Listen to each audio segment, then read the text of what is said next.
Good morning sa inyong lahat mga ka-mister ko. Andito tayo ngayon sa site. Martes na araw na ngayon at mayroon tayong ginawa kahapon. Pero hindi masyado tayo nakapokus sa trabaho natin gawa ng umulan ulit. So yun na i-prepare namin kahapon. At ito pala mga ka-mister ko yung ali.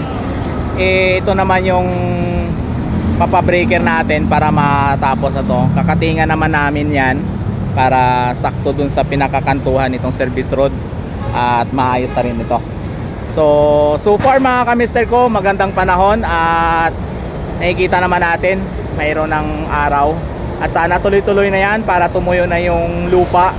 At mayroon kaming kaperaso na bubusan mamayang gabi at abangan yan mga ka-mister kasi gagawa pa kami dyan ng ng manhole din sa unahan.